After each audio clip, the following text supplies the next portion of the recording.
Hi guys! How are you today? Welcome back to my channel, Adventures in America.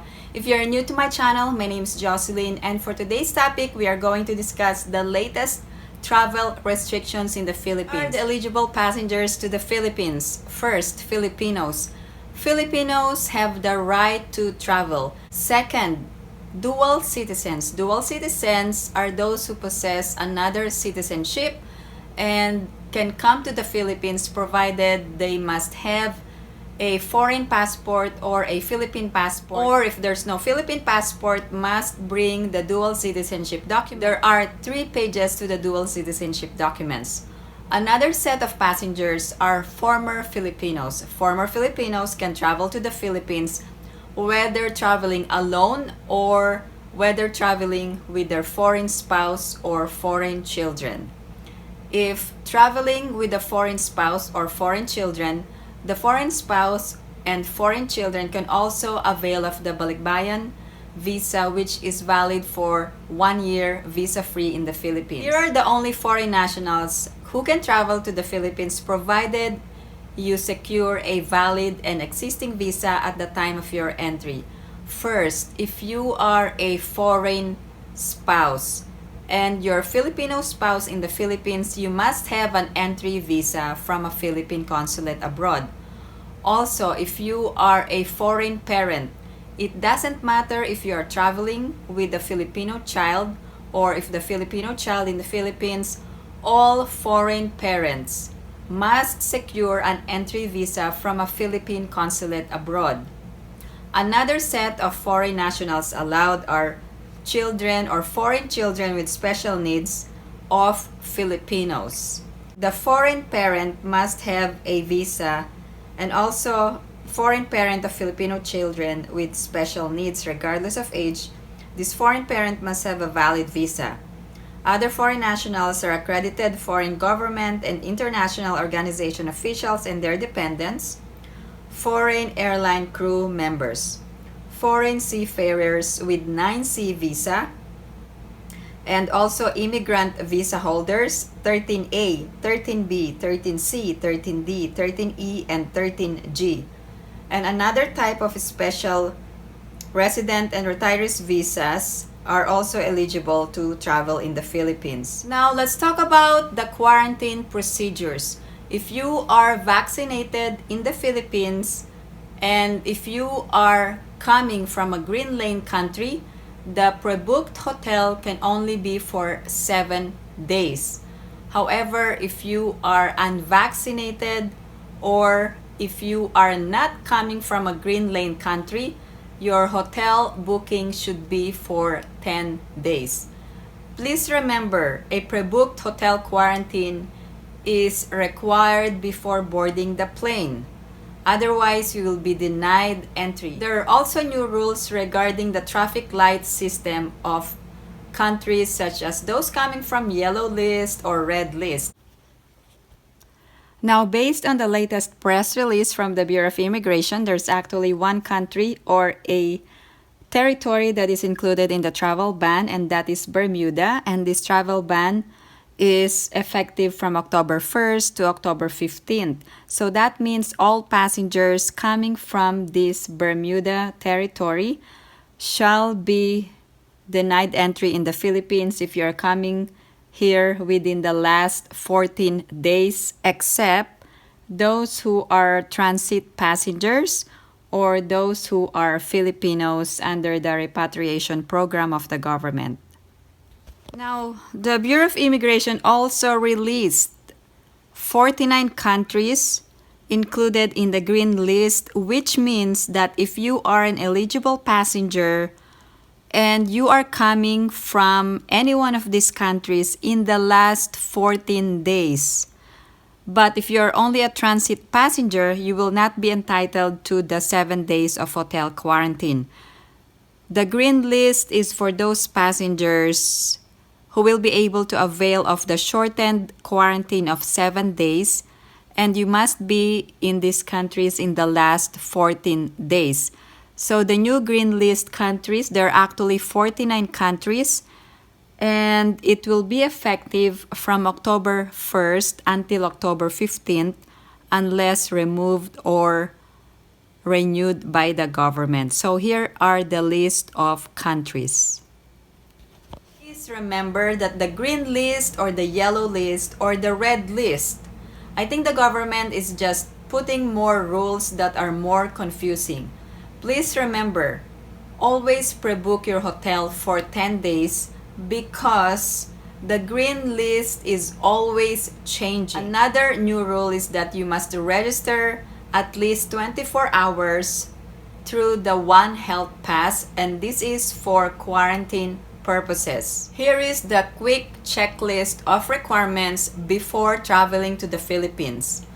Number 1, you must pre-book your hotel either for 7 days or 10 days depending on your vaccination status or depending if you are coming from a green lane country. Just to have that peace of mind, please pre-book your hotel for 10 days.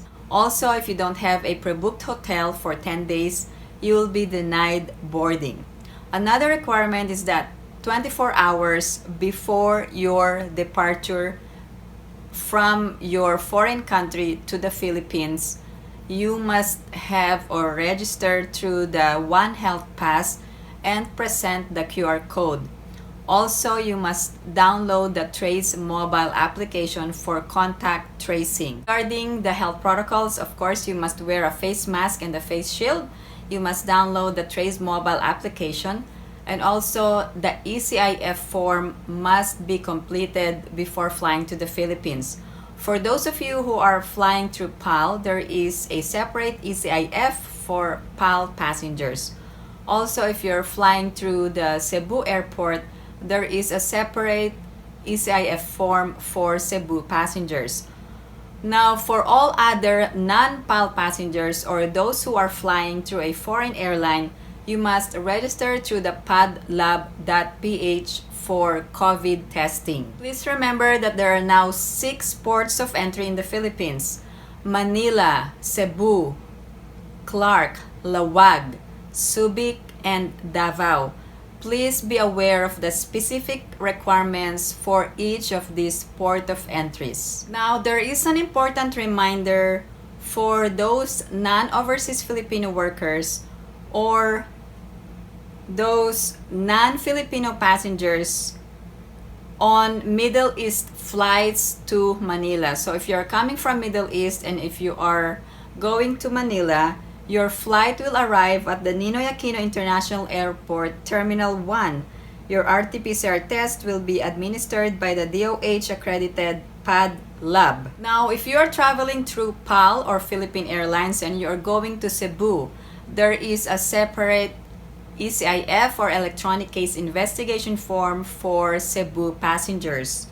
Also, all arriving international flight passengers are required to register not earlier than 5 days prior to departure. A travel registration number or TRN will be generated once registration is complete. Now, if you are arriving in Lawag City, here is the requirement. In compliance with the provincial government of Ilocos Norte requirement for pre-flight COVID-19 screening, passengers are required to present a negative antigen or RT-PCR test result showing the date of specimen extraction was not made more than 48 hours prior to scheduled time of departure. The test result must be presented upon check-in and upon arrival in Lawag.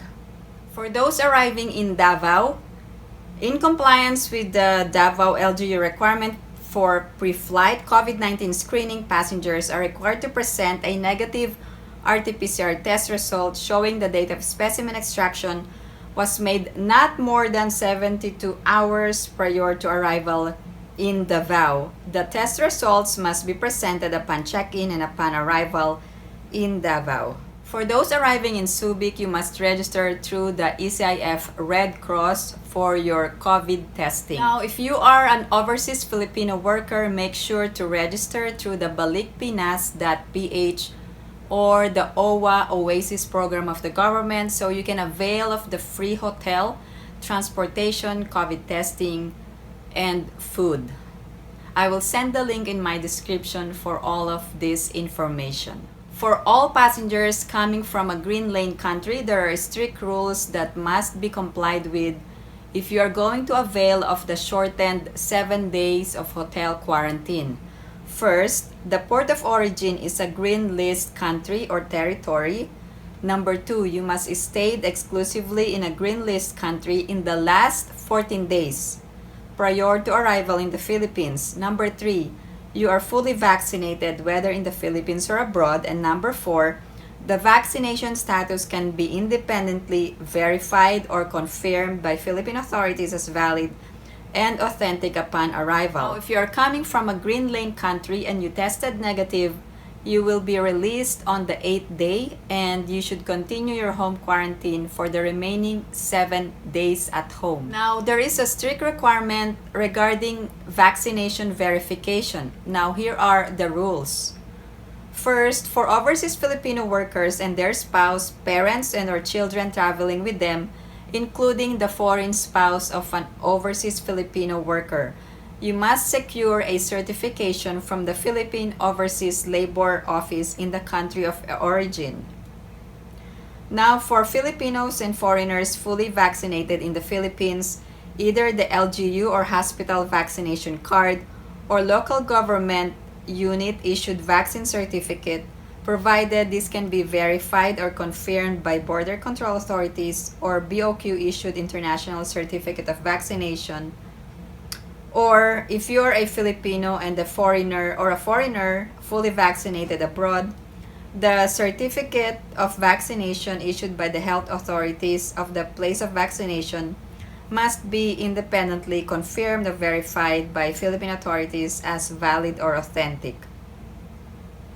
Now, this international vaccine certificate or certificate of vaccination must be presented to the Bureau of Quarantine for verification. Those who will have a hotel booking of 7 days, the RT-PCR test will be conducted on the 5th day. Now, for all other passengers who pre-book their hotel for 10 days, the test will be conducted on the 7th day and the results will be released on the 9th day. Everything that I've discussed today in this video, I will provide the links in my description. Again, guys, if you are planning to travel to the Philippines and your travel is really not essential, please postpone or delay your travel. Again, for all of you who recently traveled in the Philippines, please share your travel experience and let us know what you think of the travel restrictions.